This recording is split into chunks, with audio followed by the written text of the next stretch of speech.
네, 정치 토크쇼 정치 인싸 소개부터 가겠습니다. 네, 안녕하세요. 윤희석입니다. 네, 안녕하세요. 장성철입니다. 안녕하세요. 박성태입니다. 네, 안녕하세요. 서영주입니다. 저는 진행의 아나운서 이선영입니다. 광고 언론 보죠.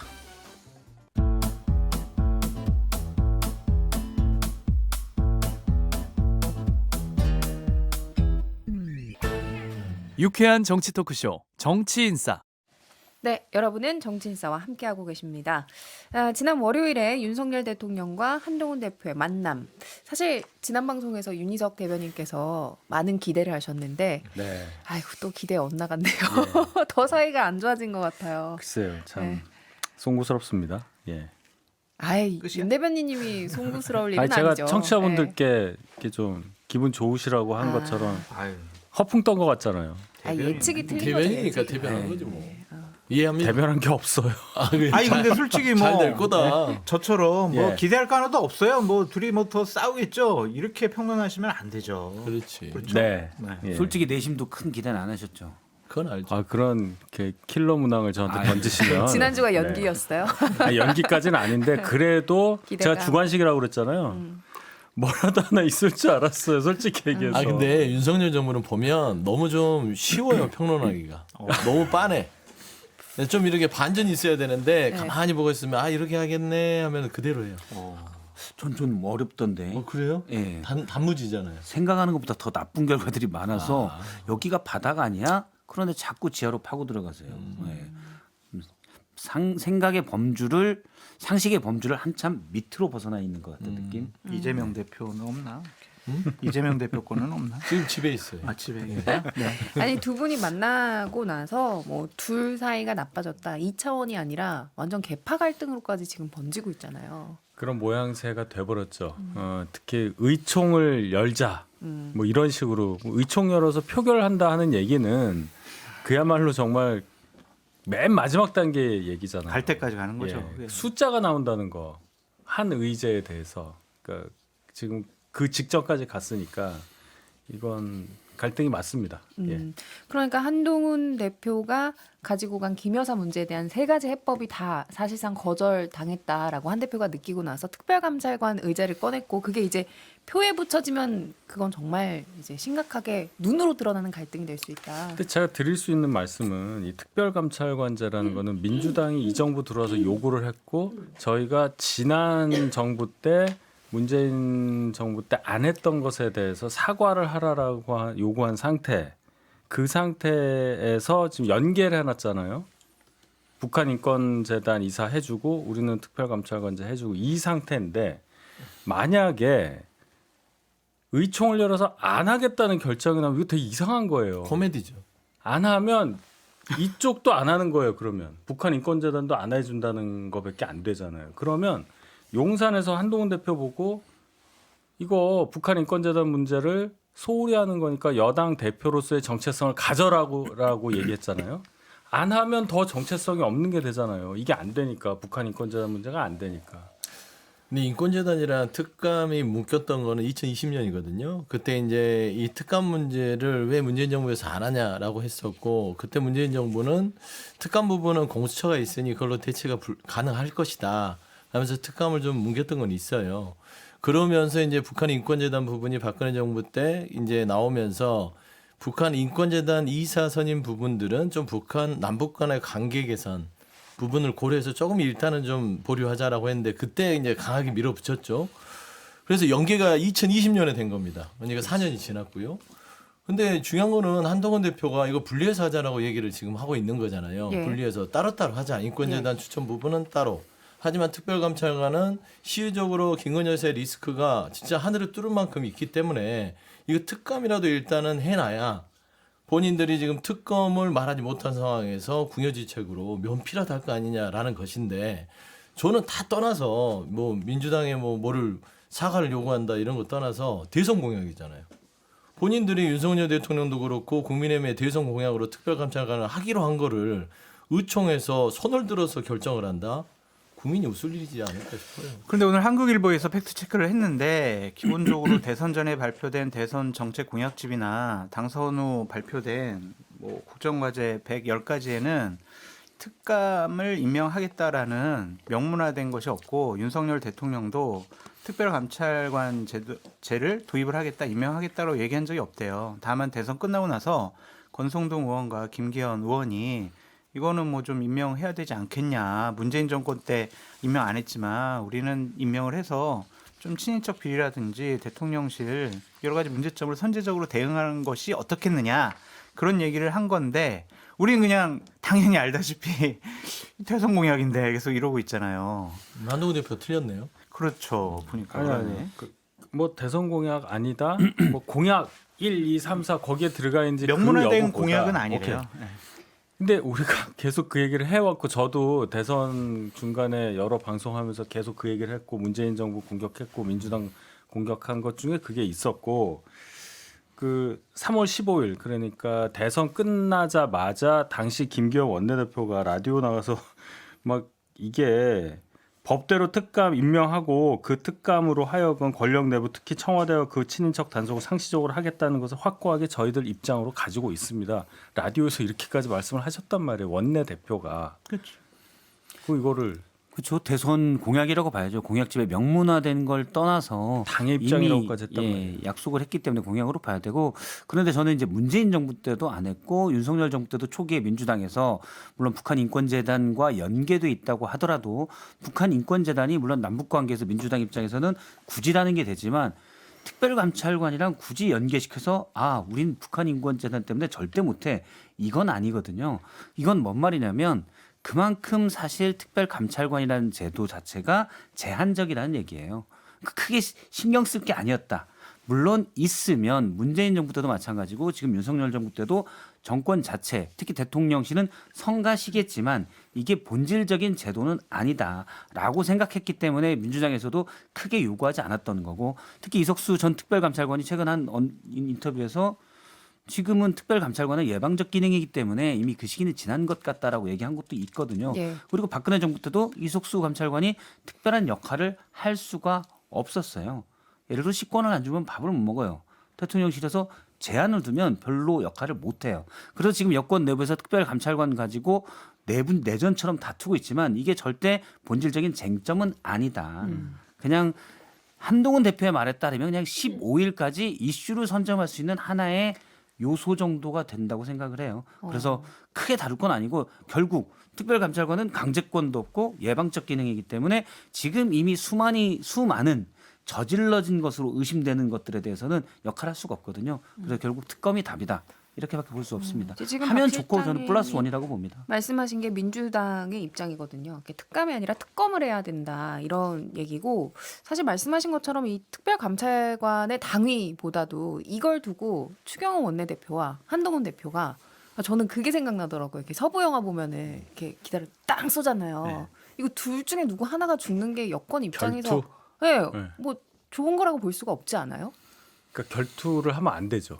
그러니까요. 예. 그러니까 의총이 열리는 것 자체를 저는 좋게 보지 않습니다. 어떤 결론이 뭐가 나오든 간에 의총을 연다는 것 자체, 의총이 열린다는 거, 열려서 의원들이 입장하는 장면, 끝나고 나와서 거기 아무도 못 들어가니까 끝나고 나와서 한 명씩 물어볼 거 아니에요. 그런 장면들이 연상을 하는데 너무 안 좋아요. 그건. 근데 그 그렇잖아요. 한동훈 계에서 그 의총하자고 먼저 주장을 한 거잖아요. 그건 뭐 그 단톡방에서 그렇게 주장하신 건데 결과적으로 지금 생각해 보면 안 좋잖아요. 굳이 당 안에서. 뭐 하는 거예요? 그리고 이 의제가 정말 갑자기 첨예하게 뭔가 예민하게 다뤄야 할 의제가 갑자기 툭 튀어나온 것도 아니고 방금 말씀드렸듯이 역사가 오래됐고 당 입장이 이랬었고 윤 대통령 공약에 들어갔냐 안 들어갔냐는 말을 할 정도로 저희가 하겠다고 얘기한 건 맞잖아요. 그러니까. 특검은 말하자면 이 김건희 여사의 리스크를 해소할 수 있는 해답은 아니잖아요.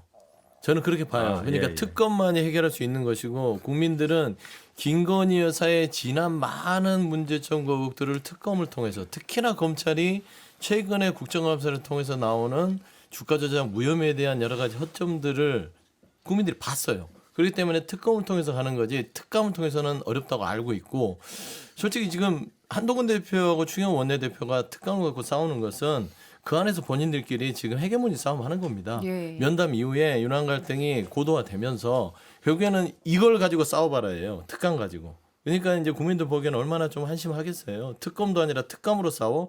특검으로 싸운다면 이거 볼만하겠는데 하지만 특감이야 당연히 하기로 했고 그거야 당연히 뭐 거기서 승자가 나온다 해도 둘 다 지는 게임이잖아요.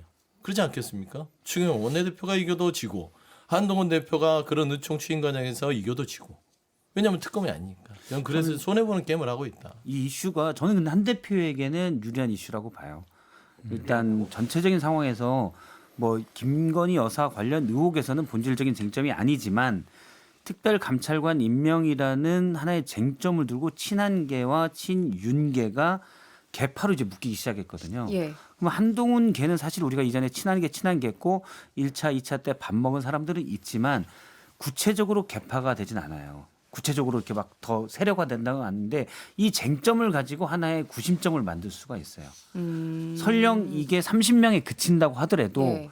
이전에는 21명이 모였다지만 이 사람들이 다 정말 친한 게일까라는 의심도 있었는데 이게 뭐 30명이 됐든 35명이 됐든 40명이 됐든 한동훈 대표는 어쨌든 이 개를 구체적 쟁점을 가지고 키울 수 있는 계기가 만들어졌어요. 그러니까 주먹밥 뭉치듯이 이번 일을 계기로 그렇죠. 모여봐 할 수 있다는 그런 예. 말씀이시죠? 만일에 표계를 붙여줘서 친윤계가 더 많은 걸로 결정돼도 이전에는 친한계가 소수파로 분류됐었는데 이 쟁점을 통해서 대등한 세력화를 할 수 세력화를 있다. 할 수 있다는 게 됐죠. 근데 저는 다른 생각인 게 당대표라는 공적인 지위를 갖고 있는데 문제 제기만 하고 그것을 해결할 수 없다 그러면 리더십에 대단히 의문을 받을 거예요. 뭐야? 저 어떻게 정치력을 발휘해서라든지 아니면 의원들을 설득해서라든지 아니면 추경호 원내대표의 목덜미를 잡더라든지 본인이 한 얘기는 이루어내는구나, 성취하는구나 그런 이미지를 주는 게 중요하지. 그냥 문제 제기해가지고 논란 만들어 놓고 우리 편 모여라.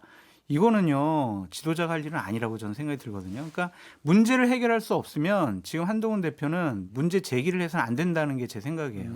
저도 그 부분엔 동의합니다. 그런데 한동훈 대표가 지도자가 할 만한 일이 아닌 거 한 13번째여서 크게 이렇게. 그런데 여기서 잠깐만 말씀을 드리면 뭐 맞는 말씀일 수 있는데 적어도 한동훈 대표한테 명분이 있다는 거예요. 명분이. 예, 그 부분도 그 유리하다고 명분은 봐요. 살아있기 때문에 설령 뭔가 성취할 수 있는 결과를 못 내놓더라도 그렇게 크게 실패로 인식될 리는 없을 걸로 저는 생각합니다. 그럼 이게 좀 잘 안 됐을 때 향후의 대비책 이런 것도 있을까요? 이게 계속 불씨로 남아 있을 걸로 보여요. 이걸로 끝나서 자 이제 특별감찰관제 끝났으니까 한동훈 뭘 할 건데, 뭘 가지고 이거 다 졌는데 뭐 30명도 별로 의미 없고 이렇게 끝날 일이 아니라 제가 말씀드린 명분 얘기가 그래서 드린 거예요. 이렇게 되면 방금 말씀드렸듯이 적어도 특별감찰관제에 대해서 보여주는 반대 논리가 그렇게 썩 귀에 안 들어올 거란 말이에요. 계속 몰리게 되겠죠. 그렇게 되면. 근데 이선영 앵커님 우리가 한동훈 대표의 리더십을 봤을 때 문제 제기하는 것이 과연 당 대표의 중요한 역할이냐라는 것 그리고 해결책을 내놓지 못한다라는 건 이건 심각하게 생각을 해야 한다. 왜냐하면 당 대표 되기 전에 최상병 특허 법안 발의하겠다고 했잖아요. 못 하잖아요.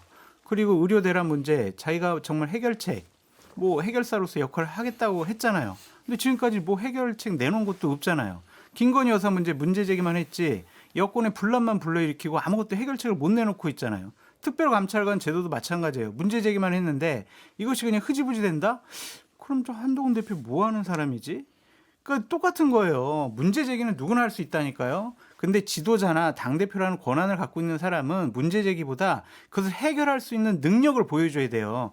지금 보여준 게 없잖아요. 한동훈 대표가. 저도 같은 생각이에요. 그러니까 이제 특감 그 부분들은 반환이 됐지 내가 갑자기. 아니 반환이 아니라 특감은 한동훈 대표에게는 이게 기세 싸움인데 그냥 갑자기 툭 튀어나오면은 이게 말씀하는 대로 의미가 있겠으나 지금 용산 갔다 와서 그 푸대접을 당한 면담을 하고 왔잖아요. 예. 그러면서 국민들이 다 보고 있고 그럼 한동훈 대표는 별도 없냐 이런 거 하나 추진을 못하면서 던져서 그냥 또 여기에서 추경호 원내대표는 용산의 오더를 받았을 거라고 짐작을 하는데 밀려요.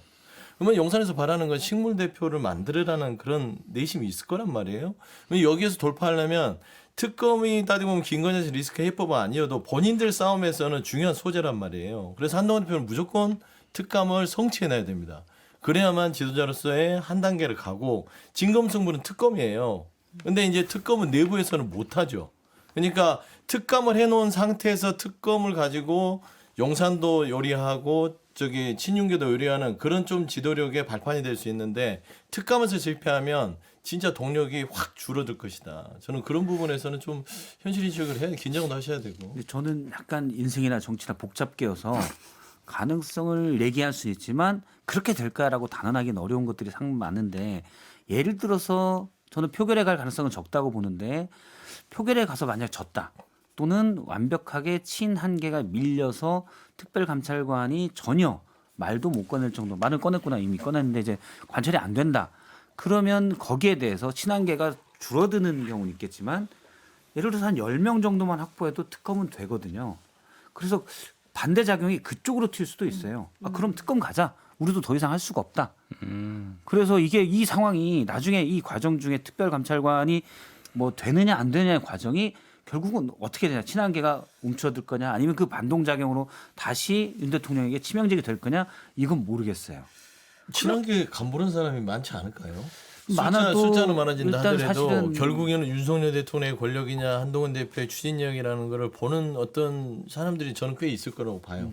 그리고 정치는 국민의힘 내부에서만 하는 게 아니잖아요. 이재명 대표가 옆에 있어요. 그러면 여야 대표 회동을 하는데 특감도 못한 여당 대표 앉아놓으면 이재명 대표가 얼마나 우습게 보겠습니까?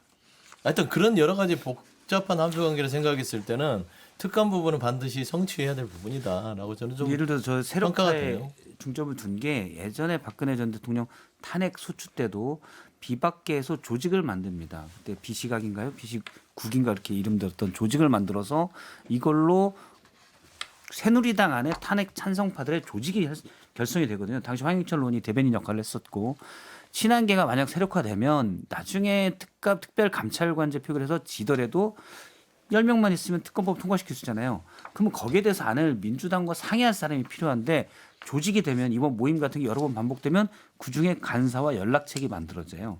그러면 그 중심으로 해서 나중에 논의할 수 있는 기반이 만들어지는 거죠. 아무리 한동훈 대표가 뭐라도 어쨌든 원내 상황은 국회에서 해야 되기 때문에 추경호 원내대표가 가지고 있는데 따로 누군가 대표해서 민주당과 협의할 수 있는 창구가 만들어질 수가 있어요. 뭐 물론 지금은 몰라요. 저는 가능성을 얘기하는 너무 거고. 나간 너무 같은데? 위험한 얘기인데. 네. 아, 위험한가요? 제가 드릴 수 있는 얘기는 위험하라고 한 한동훈 얘기는 대표가- 아닙니다. 한동훈 대표가 지금까지 보여준 게 없고 문제적인 누구나 할 수 있다고 하는데 예를 들어 한동훈 대표가 아닌 다른 분이 당 대표가 됐을 때를 상정을 해보자고요. 지난번에 장석조 소장이 그런 말씀하셔서 제가 그 얘기는 그럼 정치하지 말란 얘기로 들릴 수밖에 없다. 전당대 출마부터 얘기해야 된다라고 제가 말씀을 드렸는데 그럼 만약에 한동훈 대표가 아닌 다른 분이 대표가 됐다고 하면 문제 제기조차 안 했을 가능성이 크잖아요. 그랬을 때 현재 상황을 생각을 해보자고요. 여권이 엄청나게 밀리고 있는 상황이고 당 지지율도 뭐 거의 바닥이 될 거고 지난번에 있었던 재보궐선거 결과도 장담할 수 없는 상황이 됐을 거라고 저는 믿습니다. 그런 면에서 보면 한동훈 대표의 존재가 어느 정도는 작동을 했다고 봐야 되고 의료개혁 문제라든지 이런 문제 누가 와도 진짜 제가 볼 땐 세종대왕이 와도 지금 풀기 어렵다고 생각해요. 그런 상황에서 한동훈 대표 와가지고 한내놓고 왜 안 했어요 하는 거는 대단히 무책임하다. 그러니까 뭐 그렇게 뭐 얘기하실 수 있지만 제가 계속 지적하고 싶은 것은 한동훈 대표의 정치적인 미숙함이라니까요.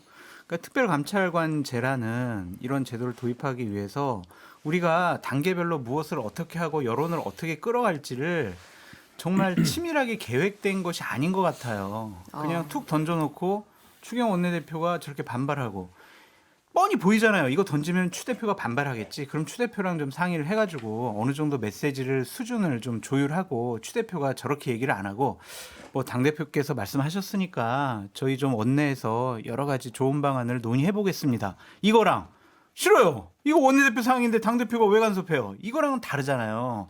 그런 미숙함을 저는 지적을 하는 거고 단순한 건데 정말 있을 수 없는 일이 저는 어제 일어났다고 생각이 드는 게 뭐냐면 산자위 국감장에 한동훈 대표가 격려하러 갔어요. 그러면 보통 의원들이 질의하잖아요. 그럼 당대표 조용히 있다가 이렇게 질의가 다 끝나면 위원장이 여기 한동훈 대표 오셨는데 우리 좀 박수 좀 치시고 한 말씀 들어보시죠. 이게 정상적인 거거든요. 근데 의원들이 막 질의하고 있는데 그 옆에 가가지고 앉아있는 의원들하고 다 악수하고 다녀요.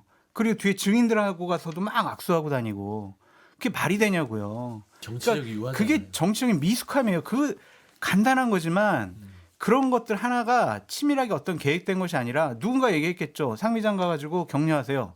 가서 그냥 질의하는데 이렇게 회방 놓은 거예요. 회방.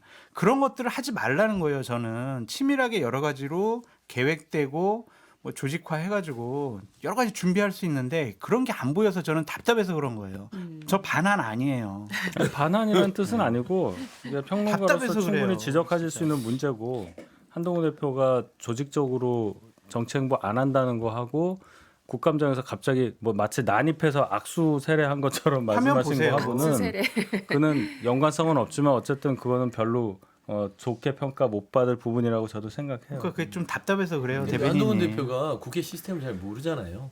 아이, 제가 또, 아이, 늘 그렇게 얘기해요. 가면 아니 그거는 맞잖아. 우리 현실적으로 제가 가도 그렇게 했을 거예요. 저도 상임위- 국회 경험 아니, 없는데. 그러니까 상임위에 공무원으로서 증인 출석만 해봤지 본인이 질의를 해본 적도 없고 상임위 법안소가 어떻게 돌아가는지도 모르고 시스템이 어떻게 위원장으로부터 질의 순서 되는 거를 숙지하기 힘들 거예요. 그래서 저는 그런 미숙함. 제가 그래서 늘 정치적 유화기를 걷고 있다고. 아니, 그래서 제가 생각합니다. 이 도곡동 1인방인 윤희석 대변인과도 항상 상의하고 논의하고 도곡동 자꾸 1인방. 조언도 듣고 이렇게 하시라는 거예요. 주위 사람들과 많이 좀 논의하시고. 알겠습니다. 그럼 좋은 방안이 나와요. 그러니까 한동훈 대표의 미숙하면- 어떤 전략적 부재 이런 거에 대해서 장 소장님이 좀 지적을 해주셨고 필요하면 우리 윤 대변인님을 쓰라. 아, 그럼요. 그런 말씀까지. 도곡동 1인방.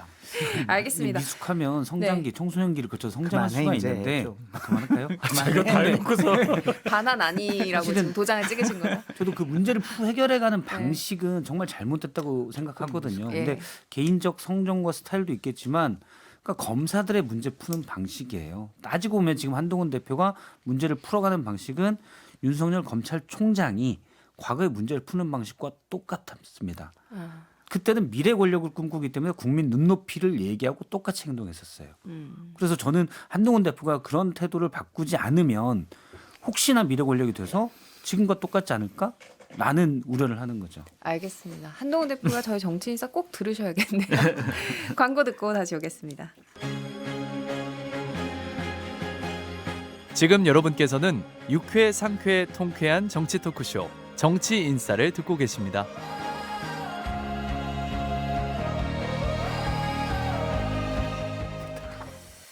자, 다시 한동훈 대표와 윤석열 대통령의 만남에 대해서 한번 이야기를 해볼 텐데 어쨌든 가장 궁금한 건 이 만남 뒤에 한 대표와 윤석열 대통령이 향후 어떤 행보를 보이느냐잖아요. 근데 또 많이 엇갈린 것 같아요. 한동훈 대표는 민심 따라가겠다. 윤석열 대통령은 돌 던져도 뚝심 있게 가겠다. 어떻게들 해석하셨습니까? 각자의 길로 가시는 느낌. 그러니까 계속 평행선 달리는 그런 느낌이에요. 엄청 의식하는 거잖아요. 결론은 서로가 서로에 대해서 뭐 그럴 수밖에 없는 거 당연한 얘기인데 결국은 같이 갈 수밖에 없어요. 이렇게 되면 같이 가요. 네 결국 마지막에는 같이 어디로 가요? 마지막에는 네 같이 어디로 가요? 같은 목적을 향해서 간다니까요. 아 예. 결국은 그럼 박 실장님 좀 다르게 해석하셨어요? 아니 저는 평행선이라는 표현도 사실은 안 맞다고 봐요. 서로 다른 방향 반대 방향으로 가고 있습니다. 아예 갈라졌어요. 근데 같이 간다고 하셔가지고. IC에서 아예 완전 지구는 달라졌어요. 둥그니까 언젠가는 아 그렇구나. 앞으로 가면 만납니다. 예 알겠습니다. 근데 이제 여권의 핵심 축인 대통령과 당대표가 서로 갈등 분란 대화 안 하고 너 중나 나 중나 한번 두고 보자 이런 식은 여권 전체를 넘어서서 보수파 진영이 완전히 망가지는 거잖아요. 그리고 윤석열 대통령 지지율 어제 뭐 얘기했지만 낮아지고 있기 때문에 고집과 신념만으로 국정 운영 못해요. 결국엔 현실을 인식할 수밖에 없는 상황이 온다. 그리고 제가 아까 한동훈 대표 비판을 했지만 명분은 갖고 있는 게 맞고 국민을 대변하는 메시지를 내는 건 맞아요. 그래서 좀 합리적인 생각을 갖고 있는 대통령실에 참모라면 그러시면 안 된다고 윤석열 대통령을 설득해야 되고 또 한동훈 대표가 주도권을 갖고 여권의 핵심 축으로서 활동하도록 뒷받침해줘야지. 뭐야 내가 임기 2년 6개월 남았으니까 내 말 안 들어? 한동훈 죽여! 이런 식으로 하면 진짜 윤석열 대통령 스스로가 되게 불행해질 것 같아요. 그러니까 저는 윤석열 대통령과 한동훈 대표가 말하자면 그 참 희대의 면담이잖아요. 이렇게 팔을 쫙 벌리고 해서 하대하듯이 한 그 면담 이후에 쪽팔 예, 쪽팔 회담을 본 다음에 이 흐름들이 야 이거 좀 살벌하구나. 그러니까 윤석열 대통령이 한동훈 대표를 말하자면 제거하기로 마음먹었나 할 정도로 움직임이 극명합니다.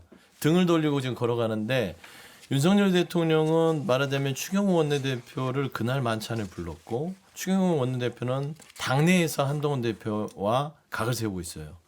그런데 홍준표 대구시장이 또 정점입니다. 그분이 어떤 분이에요? 한동훈 대표의 대표 자객 아닙니까? 그렇죠? 그러니까 결국에는 당내에서는 추경호 자객과 당외에서는 홍준표 자객. 한동훈 대표를 어떻게든지 방해할 만한 자객을 모집하는 느낌이에요. 윤석열 대통령은. 그러면 한동훈 대표는 기댈 데가 어디냐? 그런 장들이나 자객보다는 결국엔 민심으로 들어가서 뭔가 그림을 만들겠다. 근데 참 보면은 부산의 보모사 일정과 좀 거의 비슷한 시기에 한동훈 대표가 부산을 갔었고요. 홍준표 대구시장을 만난 그 시점에 또 대구를 가서 또 이 말하자면 그 대구 시민들과 만나서 메시지를 합니다. 굉장히 대조적으로 숨가쁘게 가고 있어요. 그래서 저는 다시는 말하자면 지구는 둥글지만 그 두 분은 둥근 지구 안에서 살지 못하실 것 같아요. 절대 못 만날 상황까지 지금 와 있고 저는 지금 윤석열 대통령의 그 범호사 이 발언이 굉장히 저는 우려스러운 게 전광판이 꺼지기 직전이거든요. 윤석열 대통령에 대한. 근데 본인은 돌을 던져도 맞고 가겠다라는 것은 민심에 맞서겠다는 소리예요. 돌은 민심이 던지는 거예요. 민주당이 던지는 게 아니라. 그러면 좀 유치하게 결국에는 윤석열 대통령과 한동훈 대표 중에 한동훈 대표가 꺾일 것이다. 승패가 아니죠. 질 민심 것이다. 이기는 권력은 없어요. 어. 제가 좀 객관적으로 보면 어떤 권력도 그게 시간의 차이지만 민심을 이길 수는 없습니다. 그래서 윤석열 대통령이 한동훈 대표를 이기려면 본인이 민심을 먼저 취득하는 게 지혜로운 건데 그럴 뿐은 아닌 것 같고 업보라는 말을 했어요. 업보. 업보란 대통령이 말 하셨죠. 한강에 네. 무슨 업보 얘기를 합니까? 대통령이 현실 인식을 하셔야죠. 그 업보를 두고도 해석이 여러 김건희 여사죠, 가지로 업보가. 나오던데.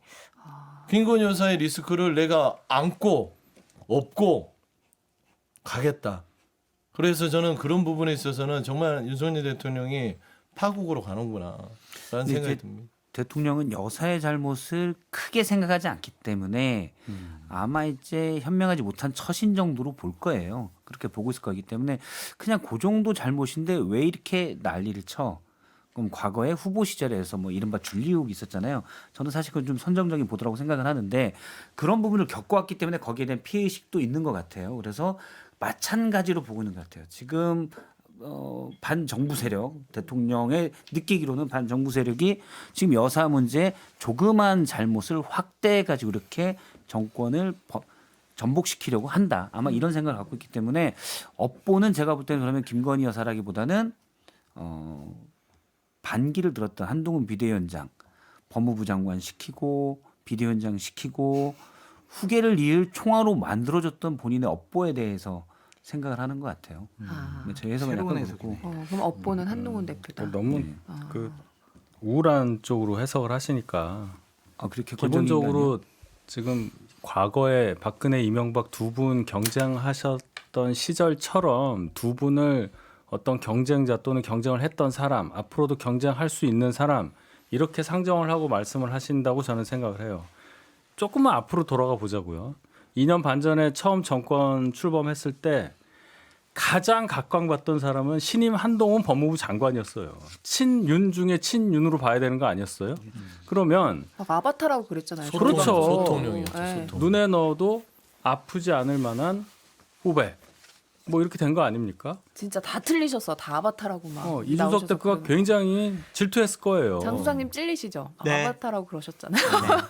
자, 그런데 그럼 이 두 분의 지금 입장차가 처음으로 드러난 것은 작년 말에 비대위원장 되고 나서 며칠 있다가 질문 국민 눈높이 그 얘기죠. 두 분이 지금 입장을 달리하는 것은 딱 하나예요. 김건희 여사 관련 문제를 어떻게 보고 있느냐, 어떻게 처리해야 되느냐 딱 그 하나입니다. 김건희 여사 문제를 제외하고는 아직도 찐윤 중에 찐윤이 한동훈 대표라고 저는 생각을 해요. 그럼 그 네? 생각은 좀 그래요? 틀린 것 같아요. 저는 1월부터 두 사람의 관계는 실리적으로도 그렇고 정서적으로도 그렇고 완전 반대다.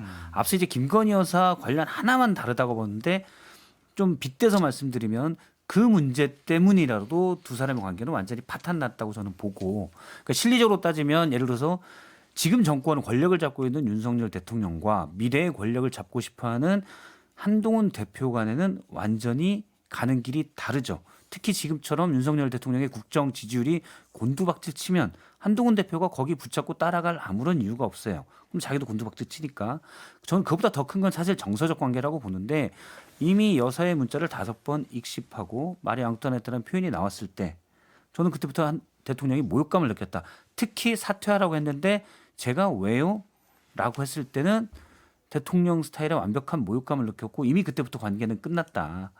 그리고 그걸 아니까 한동훈 대표도 사실 정서적으로도 갈라섰다고 봅니다. 그 얘기는 그러면 지금 제가 하는 얘기와 전혀 다른 그래요? 얘기를 하시는 거예요. 네, 다른 얘기하는 거예요. 그래서. 그렇게 하시면 안 되죠. 제가 지금 얘기를 했잖아요. 네. 두 분의 관계가 갈라지게 된 원인이 딱 그거라고 했더니 네. 아니죠 해서 난 다른 게 있나 했어요. 뭐 박여사 문제가 그거 있나. 하나만 다르다고 하셔서 아니 문제 원인이 그거 하나라는 얘기고 그 이후의 얘기를 지금 하신 거잖아요. 그거 그건 하나 저도 이해하죠. 예.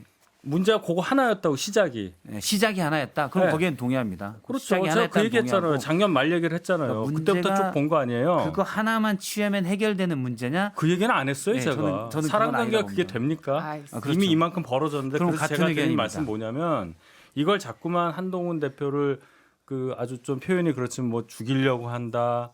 어떻게 하려고 한다, 제거하려고 한다 이렇게까지 해석하시는 게 아니라는 그렇지 않을 거라는 얘기를 제가 드리는 거예요. 왜냐하면 그러면 윤 대통령이 다시 출마할 것도 아닌데 정권 재창출을 가장 목표로 할 수밖에 없는 상황이 더 됐어요. 이제는 그렇죠? 누가 있어요? 지금 친윤의 대표적인 뭐 대권 주자로 볼 수 있는 사람이 남아 있나요? 아니면 만들 수 있는 기관이 있나요? 만들 만한 어떤 그런 가능성을 가진 분을 우리가 찾을 수 있나요? 지금 상황이 그렇잖아요. 반대편에 이재명이라는 사람이 계속 버티고 있는데 이 상황에서 윤 대통령 선택이 어떻게 될 거냐. 그거는 명약관화해요. 불을 보도 뻔하단 말이에요. 그래서 제가 결국 같이 가실 거라는 얘기를 하는 이유는 저희 당 사정이 이렇기 때문이에요. 지금 뭐 감정이 어떻다. 그것 때문에 관계가 어떻게 됐다. 이거는 사적인 얘기예요. 어떻게 보면은. 궁극적으로는 그렇게 갈 수밖에 없는 당 구조라는 걸 제가 설명드리는 겁니다. 윤희석 대변인처럼 그런 합리적이고 정무적으로 생각한다면 대통령이 그렇게 한다면 그게 맞아요. 그렇게 하실 근데 거예요. 그런 생각 안 하시는 분으로 지금까지 봐왔잖아요. 대통령 길게 안 봐요. 오늘만 대충 수습한다. 5대3. 오늘만 대충 산다. 뭐 이런 거예요. 예? 왜 그러냐면 어때서? 오늘만 오늘만 대충 산다. 그런 느낌이에요. 윤석열 오대산이 대통령은. 단풍이 참 좋은데. 그렇죠. 네. 지금 가을이니까. 너무 근데 평가가- 윤희석 대변인 얘기하시는 것들은 보면은 정말 정상적인 정무예요. 당연히 운명을 같이 해야죠. 본인의 후계자로서 한동훈 대표를 잘 만들어서 본인이 감옥 갈 것도 좀 막아주고 이런 생각하는 게 정상인데 그걸 막는 게 딱 한 가지잖아요. 퀸곤 여사예요. 본인의 향후의 운명조차도 지금 당장의 김건희 내 배우자를 지켜야만 된다라는 그런 잘못된 사고 때문에 정권과 보수 그냥 본인의 앞길 대한민국 심지어 눈에 넣어도 안 아플 한동훈 대표까지 버리게 생겼다 이겁니다. 그러니까 결국에는 이분은 정치를 하려고 한 게 아니라 대통령 자리에서 사적인 어떤 이득과 감정을 취득하고 있다는 오해를 받고 있는 겁니다. 그게 불행한 거예요. 저는 그 지적을 하는 겁니다. 저도 윤희석 대변인 말씀이 보통의 정치인들의 행동이라면 맞는 과정이라고 보는데 저는 처음에 1월에 임명한 지 한 달도 안 된 비대위원장을 사퇴하라고 압박했을 때부터 해서 지금까지 윤석열 대통령이 사실은 1964년 이후에 계속 한 번도 전략적 판단을 해봤다고 생각하지 않아요. 전략적 판단은 제한된 환경 속에서 어떻게 하면 좋은 결과를 낼 거고 가장 좋은 방안을 생각해내는 거거든요. 64년이 뭐예요? 5살 이후요. 예. 죄송합니다. 너무 복잡하게 얘기해서. 예. 예. 1964년 아, 예. 그의 겨울 이후에 전략적 판단을 하지 않았어요. 그 결정체가 어딨냐? 범어서 했던 발언이에요. 돌을 맞더라도 가겠다. 그러니까 전략적 판단을 한다면 저는 대통령은 당연히 이해관계를 조정해야 되는 대통령은 전략적 판단을 늘 해야 되는데 대통령 집권 2년 반 그리고 사실 총장 때도 검사 때도 마찬가지예요. 물론 검사 때는 그게 나쁜 건 아닙니다. 전략적 판단을 해본 적이 없어요. 그래서 윤희석 대변인 말처럼 안 갈 가능성이 크다고 제가 보는 거예요. 제가 다 들어봤는데 윤희석 대변인님 네. 저 상대편에 계신 두 분 말이 맞는 것 같아요. 고맙습니다, 판사님. 선영 변호사님 데려와야겠다. 아니, 저쪽 변호사도 안 돼. 이제. 그분 아니야. 그러니까 김건희 여사 문제가 예. 그냥 극명하게 친한과 친윤의 개파 갈등을 불러왔어요. 우리가 인정해야 돼요. 제가 냉정히 보면 친한 그룹은 김건희의 나라를 인정할 수는 없다. 우리가 아무리 그래도 보수의 어떤 합리성을 부인하면서까지 이걸 지킬 수는 없다는 게 친한. 그러니까 한동훈 대표가 세 가지 제안을 갖고 김건희 여사를 리스크를 해소해야만 우리가 재집권도 가능하다고 주장하는 게 친한이고요. 친윤 그럼에도 불구하고 지금 대통령이 권한이 많고 대통령 본연 배우자를 내줄 생각이 없으니 거기를 지켜서 한 2년 6개월이라도 허가회의해서 지금 일단 가자라는 게 친윤이에요. 결국에는 김건희 나라를 인정하는 쪽, 한쪽에는 김건희 나라는 안 된다는 쪽, 이 싸움이에요. 그 중에 하나가 소재가 특강 같은 우리의 작은 어떤 논평의 대상이다라고 봤을 때는 저는 윤석열 대통령이 정말 합리적 사고를 과연 할까? 저는 부정적입니다. 알겠습니다. 현재까지는. 지금 뭐 친한과 친윤 이 계파 갈등이 본격화됐다 이렇게 분석을 하셨는데 면담 이후의 상황을 좀 보면 윤석열 대통령이 이틀 만에 말씀하신 한동훈의 대표 자객인 이 홍준표 대구시장을 만나러 갔고 또 금요일에는 한동훈 대표가 대구에 내려가서 변화와 쇄신을 방해하기 위해 말도 안 되는 자해적 이간질로 알량한 이득을 보려는 소수의 사람이 있다. 이렇게 얘기했거든요. 뭔가 한 사람을 가리키는 것 대구에도 같긴 해요. 있겠죠. 누구라 보세요? 대구에 있으시겠죠. 본인을 늘 자객으로 했다. 홍준표 저는 그걸 대구시장 포함해서 말씀하시는 친윤 거예요. 그룹에 대한 어떤 나를 세웠다고 봅니다. 그러니까 한동훈 대표도 이제 참지 않겠다. 아, 누구 한 사람을 겨냥했다기보다 그냥 저는 뭐 한 사람은 아닌 것 같은데 대구에 갔으니까 대구를 책임지는 명주지 않을까. 저는 그런 좀 추측은 해봅니다. 비슷해요. 그러니까 뭐 특정인을 거론했다고 보지는 않아요. 그러니까 한동훈 대표가 이런 거죠. 당이 분열하는 모습을 보여서 이득을 얻는 사람이 없다고 보는 게 맞는데 그래도 나는 이득을 본다고 생각하는 사람이 분명히 있어서 그 표현을 이간질이라고 한 거고 그런 상황을 나는 만들지 않겠다. 뭐 그 얘기 정도로 해석을 해요. 중의적으로 본다면 저는 눈여겨보는 대목은 소수예요. 소수. 네, 우리가 대세다. 친윤계가 해도 우리가 대세다. 그러면 요거를 친윤계랑 그냥- 붙으면 우리가 이긴다. 그렇죠. 그런 것들이 이제 계속 주지시키는 거 아닐까라는 생각도 합니다. 박 실장님이 보시기에는 친한계랑 친윤계랑 지금 붙으면 누가 이겨요? 저는 지금 붙으면 특별감찰관으로 표결을 예. 뭐 월요일 날 붙는다, 네. 내일 붙는다 그러면은 친윤계가 이길 가능성도 크다고 봐요. 뭐 아무래도 좀 분포가 더 넓으니까 더 더 많으니까. 높고 예를 들어서 우리가 굳이 이렇게까지 해야 돼? 라는 심리도 작용할 수 있다고 봐요. 이거는 과반의 문제이기 때문에 그렇게 하면 친윤계가 이길 가능성도 큰데 뭐 한 일주일, 2주일 뒤면 또 어떤 상황이 벌어질지 모르고 계속 이런 변화되잖아요. 그럼 또 어떻게 될지도 모르죠. 근데 주도권은 친한계가 갖고 있다고 봐야 되겠죠. 재래식 무기는 친윤계가 더 많아요.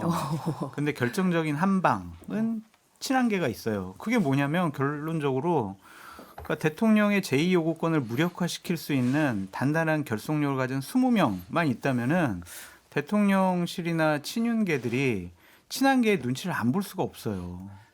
그러니까 김건희 여사 특검 법안 이렇게 처음 뭐 통과되고 다시 대통령이 제2 요구했는데 거기서 이제 찬성표가 더 나온다. 그렇게 되면 이거 정말 난리가 나는 일이잖아요. 대통령으로서는 지금까지 계속 방어해왔던 일이 뚫린 거란 말이에요. 그러면은 결정적인 한방 핵무기는 친한계가 갖고 있다 그렇게 봐야 되겠죠. 지금 동아일보에서는 국민의힘의 계파 분포에 대해서 친한계가 21명, 친윤계가 25명, 그리고 중립지대에 62명이 있다고 봤거든요. 이 중립지대에 있는 사람들이 어디로 가느냐가 조금 이 무게추를 어떻게 만들 것인가 여기에 영향을 미칠 것 같은데 앞으로 어떻게 될 거라고 보세요? 그럼 뭐 한동훈 대표가 어떻게 하느냐. 근데 점점 새는 더 늘려가는 과정이라고 봐요. 50명까지 늘리겠다 이렇게 얘기했더라고요. 그래서 저는 과반까지는 모르겠어요. 108명인데 과반까지는 모르겠는데 장 소장님 말대로 정말 상황이 친한계가 확실히 밀려버리면 오히려 그중에 진짜 스나이퍼 10명만 데리고도 더 많은 것을 할 수가 있거든요. 그래서 그런 상황이 오히려 너무 여기가 좀 되게 뭐랄까요. 치욕적으로 패배한 다음에 친한계가 그러면 그 반동의 힘이 작용이 돼서 특검법을 통과시킬 가능성은 전 더 커진다고 봐요. 그거는 저희 입장에서는 생각할 수 없는 시나리오입니다. 특검법이라는 게 다른 법안이 아니고 바로 윤 대통령 부부를 향하는 거고 거기에 대한 해석이 과거 탄핵 사태 때 있었던 배신자 프레임 이것을 작동시킬 수 있는 거기 때문에 뭐 10명이든 20명이든 있어서 특검법을 통과시키는 하나의 수단으로 그것을 위협 수단으로 가지고 정치를 하겠다 이런 생각을 할 수가 없어요. 그거는 야권에서 그렇게 일반적으로 보는 시각이라고 생각을 하고 눈여겨봐야 될 것은 얼마 전만 하더라도 10명을 못 모아서 특검법, 최상병 특검법 발의 못하는 거 아니야? 라는 말을 하실 정도로 한동훈 대표와 가까운 의원 숫자를 굉장히 적게 봤었잖아요. 근데 불과 얼마 되지도 않아서 20명이 되고 또 친윤이라는 분은 거의 대부분이라고 생각했지만 뭐 21대 25 이 정도 보고 나머지를 다 관망파로 보는 기사까지 나오는 상황. 그만큼 친윤도 명분 때문에 또 상황 때문에 여론 때문에 이탈할 수밖에 없는 상황이 있는 거예요. 제가 얘기하는 거는 친한이냐 친윤이냐 편가르자는 얘기가 아니라 정치가 명분의 싸움이라고 봤을 때 너무나 극명하게 드러나는 명분 이거 하나 때문에라도 많은 정치적인 이 변동이 저희 당 안에는 있다. 그리고 지금도 진행 중이다. 그 얘기를 드리는 거예요. 이미 무게추는 이렇게 컸던 친윤계가 많이 빠진 결과가 이거기 때문에 그거죠. 그걸 좀 봐야 된다. 예, 이런 그 그래프요. 말씀이셨고. 예. 근데 특검법에 대해서 윤희석 그 대변인이 말씀을 잘 해주셨지만 그 배신자 프레임은 분명히 있을 수 있다고 보거든요. 근데 이건 한동훈 대표가 전당대회 출마할 때부터 어떻게 보면 견뎌내고 극복해야 할 환경이에요. 구조적 딜레마라고 저는 표현을 하는데 그래서 대통령이 국민 눈높이에 안 맞는 국정 운영이 계속되고 있기 때문에 이걸 어떻게든 브레이크를 걸어야 되는 미래 권력을 꿈꾸는 사람으로서의 포지션이 있는 거고 또 한편은 또 그러다 보면 배신자 프레임에 걸려요. 근데 이걸 어떻게 극복하느냐가 한동훈 대표의 최대 관건이다. 그래서 배신자 프레임만 걱정한다. 그러다가는 예를 들어서 국민 눈높이를 결과적으로 못 맞추게 돼요. 저는 의미 있는 기사가 어제 조선일보 일면 머릿 기사가 눈에 확 들어오더라고요. 제목이 뭐라고 돼 있냐면 윤 대통령 보수의 디커플링이 시작됐다. 아니 제목이 저는 상당히 조선일보 일면 제목으로서는 상당히 좀 파괴력 있는 제목이라고 봐요. 한동훈 대표랑 그렇죠. 그러니까 당과. 예, 당과 그러니까 보수의 디커플링 대구 경북 갤럽 그 전날에 갤럽 조사를 들어서 대구 경북 민심에서 윤 대통령이 멀어졌다. 그리고 국민의힘 지지율보다 대구 경북에서 20%포인트가 낮게 나오고 있다라고 얘기하는 건데 그거는 사실 특별감찰관 문제나 최근에 유난 갈등에서 저는 물론 기사 내용 중에는 싸우지 말라 이런 대목을 많이 넣었는데 저도 기사를 많이 써본 입장에서 보면 그건 약간 중화적으로 표현을 한 거고 대통령이 고집을 좀 꺾어야 된다는 아주 강력한 신호예요. 지금 말씀하신 기사에 나왔던 여론조사 개요 말씀드리겠습니다. 한국갤럽이 지난 22일부터 24일 실시해 25일 발표한 여론조사고요. 윤석열 대통령의 전국 지지율은 20%, 대구 경북 지역 지지율은 26%로 나타났습니다. 자세한 내용은 중앙선거 여론조사 심의위원회 참조하시면 됩니다. 한동훈 대표 측에 조언 드리고 싶은 게 있고요. 한동훈 대표에게 조언하고 싶은 게 있습니다. 한동훈 대표 측 윤희석 대변인께서 와 친윤이 이렇게 빠졌잖아요. 중립지대로 갔잖아요. 이거 한동훈 대표의 정치적인 승리로 볼 수 있어요. 라고 얘기를 하셨는데 그거보다는 윤석열 대통령 지지율이 낮고 김건희 여사에 대한 질타가 많은데도 불구하고 그냥 모였던 사람들이 20명밖에 안 되고 왜 중립지대에 머물러 있는지 그 사람들이 왜 눈치를 보고 있는지 그런 것에 대해서 조금 더 면밀하게 계획을 세워서 우리 편으로 더 많이 끌어올 수 있도록 많은 노력을 하시는 게 맞는 것 같고 한동훈 대표에게 조언 드리고 싶은 거는 집에 있는 욕조를 깨 부숴라. 욕조를 없애버려라고 말씀드려요. 왜요? 지금 한동훈 대표가 할 일은요. 저녁에 그냥 집에 가가지고 그냥 저녁 혼자 드시고 반신욕하면서 그냥 이렇게 유튜브나 기사 검색하면서 이렇게 여러 가지 생각과 판단을 혼자 결정하는 것은 이거 안 좋아요. 발로 뛰어라. 그냥 중진원 찾아가고 또 중립지대에 있는 사람들 찾아가고 또 친윤이지만 윤석열 대통령 이러면 안 돼요라고 생각하는 사람들 만나서 밥도 먹고 제로콜라도 마시고 또 그냥 커피도 한 잔 마시면서 설득하는 작업이 필요한 거예요. 아니 조금 전에도 수가 중요한 게 아니라 스나이퍼가 중요하다. 그러니까 한동훈 대표가 움직일 수 있는 어떤 중진 의원 누구 한두 명이 좀 필요하다 이런 말씀 그럼요. 아닐까 싶은데 그것도 해야 돼요. 움직일 수 있는 중진 의원 중에 가능성이 높은 분 누구예요? 그러니까 지역적인 맹주들이 있겠죠. 맹주라기보다는 지역의 중진 의원들. 예를 들면은 대구 경북의 주호영 의원이라든지 부산 경남의 뭐 서병수, 뭐 현역은 아니지만 상징적인 분이잖아요. 그리고 김태호 의원 같은 경우 이런 중진 의원들이 있잖아요. 그분들을 내 사람으로 내 편으로 만드는데 더 많은 노력을 해야지. 집에 당분간 12시 이전에는 들어가지 않겠다. 그런 각오를 갖고 많은 분들 만나시길 바래요. 네, 그래야 돼요. 그게 정치예요. 근데 저희가 이제 특검 얘기를 자꾸 하는데 우리가 오해를 안 했으면 좋겠다는 생각이 개인적으로 드는 건 한동훈 대표는 특검할 생각이 없어요. 그거를 본인의 자산으로 쓸 생각도 없을 거예요. 그게 이제 거의 막바지 같이 죽자는 거거든요. 뭐냐면 한동훈 대표가 특검 최병 특검도 얘기를 해서 아무것도 못했고 김건희 여사 특검도 당론으로 반대를 하고 있고요. 앞으로도 그럴 거예요. 특검은 본인의 정치적 자산으로 쓸 수가 없어요. 결국에는 윤석열 대통령을 레드 파일을 들고 찾아갔던 건 결국에 김건희 여사의 문제를 해결하지 않으면 특검을 피할 수 없습니다예요. 같이 살자고 한 겁니다. 한동훈 대표 머릿속에는 뭔가 윤석열 정부가 무능하고 독선적이고 이렇기 때문에 야당 역할을 해서 정의로운 한동훈이 아니라 같이 살자는 조금 더 전략적이고 정무적인 한동훈이 있을 뿐이에요. 근데 자꾸 우리가 무슨 윤석열 대통령이 말 안 들으면 특검을 통해서 보내버린다? 그건 너무 단순한 생각 같고요. 일단은 한동훈 대표는 어떻게 해서든 간에 김건희 리스크를 최대한 누르고 뭉개면서 시간을 끌어가면서 보수가 살 수 있는 숨구멍을 틀 것이다. 근데 윤석열 대통령이 그거에 협조를 해주냐? 그게 문제죠. 안 해주잖아요. 근데 만약에 이렇게 해서 이 헤게모니 싸움에서 윤석열 대통령이 만약에 진다. 그럼 완전히 몰리는 거잖아요. 그냥 탈당까지 갈 수 있어요. 관리하려고 그러는 거예요. 한동훈 대표는 윤석열 대통령 부부를 관리하고 싶어해요. 본인이 보수의 어떤 미래의 자산으로 가는데 다 걸림돌이었잖아요. 뭐 대파, 황상무, 그다음에 이종석, 호주론 이게 다 총선에서도 걸림돌은 윤석열 대통령이었고 지금 또 뭔가 해보겠다고 했는데 김건희 여사 리스크 터져서 어떻게 할 수가 없잖아요. 결국엔 대통령 부부를 관리하지 않으면 본인이 보수해서 뭘 해볼 수가 없어요. 저는 그걸 가지고 윤석열 대통령 설득하러 갔다가 그렇게 매몰차게 말하자면 어디서 들이대 이런 꼴을 당했다고 봅니다. 그러니까 지금 저희가 이 침체기를 겪고 있는 가장 큰 원인은 김건희 여사 문제를 해결하지 못했다는 것을 지난 재보선 과정 선거를 통해서 한동훈 대표가 실감을 했고 체감을 했고 그래서 특검으로 몰아붙이는 야권의 공격을 막기 위해서라도 선제적 조치 세개를 해야 된다고 얘기를 했고 그게 안 돼서 특별감찰관을 내놓은 상태예요. 이것도 안 됐다. 예를 들어서 그러면은 바로 이제 특검 전국으로 가게 되고 장 소장님이나 여러분들 말씀하신 것처럼 10명, 20명이 어떻게 해서 특검이 통과될 수도 있다. 제2결. 이 상황까지 가면 안 되는 건데 그런 간다면. 상황까지 이제 가게 됐을 때 과연 대통령이 그건 뭐 내 업보다 어쩔 수 없다.